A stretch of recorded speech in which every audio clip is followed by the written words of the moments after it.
হচ্ছে এটা তো শুধু এই যে ঘটনা যেটা শুরু হলো আমাদের সরকার যে ফেলে দেওয়া হলো বাংলাদেশে, শেখ হাসিনার সরকারের ফেলে দেওয়ার আগে থেকে হচ্ছে। জবে থেকে মুখ্যমন্ত্রী এসেছেন এবং তার আগে থেকেও বারবার আমরা বলছি যে ইন্টারন্যাশনাল বর্ডার কয়েকশো কিলোমিটার বেড়া দেওয়া হয়নি। আপনি এত বড় বড় কথা বলেন মুখ্যমন্ত্রী যে ওটা তো সেন্ট্রালের ব্যাপার, সিকিউরিটি তো বিএসএফ এর ব্যাপার, বিএসএফ তো সেন্ট্রালের। কেন মিথ্যে কথাটা বলেন? আপনি কেন বলেন না যে আপনি জমি দিচ্ছেন না? আপনি কেন জমি দিচ্ছেন না? এটা সবাই জানে। কারণ সেখান থেকে আজকে রোহিঙ্গা অনুপ্রবেশকারী আর এই মৌলবাদী তারা ঢুকছে। আপনি দেখছেন না এই এক মাসের মধ্যে বাংলাদেশের মৌলবাদী নেতারা তারা কি ধরনের হুমকি দিচ্ছে। আজকে মোদি যদি এই করে আমরা ভারতবর্ষকে শেষ করে দেব, এই ধরনের হুমকি দেওয়া হচ্ছে। তো এই সাহসটা পায় কোথা থেকে?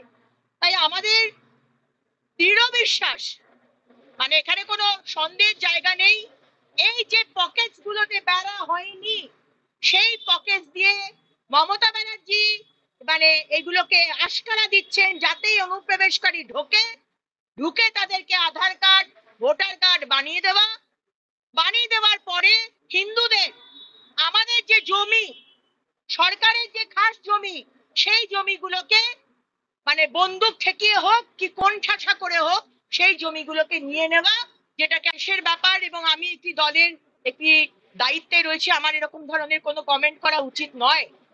কিন্তু হ্যাঁ, ওই ছবি আমার কাছেও এসেছে যেখানে আমরা দেখতে পাচ্ছি খালেদা জিয়া এবং পাকিস্তানের একজন বিদেশ মন্ত্রকের কোনো মিনিস্টার বা কেউ সেখানে বসে মিটিং করছেন। আজকে হঠাৎ করে শেখ হাসিনাকে উৎখাত করা হলো কেন?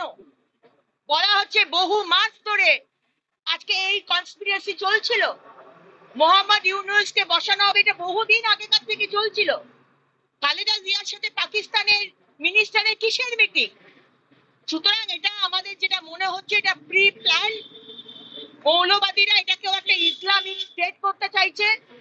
কালকেও আমরা দেখলাম ধানমন্ডির ওখানে যে বাজার, সেখানে বাজারে অ্যানাউন্সমেন্ট করছে আমাদের মুসলিম ভাইরা যে কোনো মহিলা বাজার করতে আসবে না, কোনো মহিলা যদি বাজার করতে আসে তাহলে তাদেরকে বুঝিয়ে পাঠিয়ে দেওয়া হবে।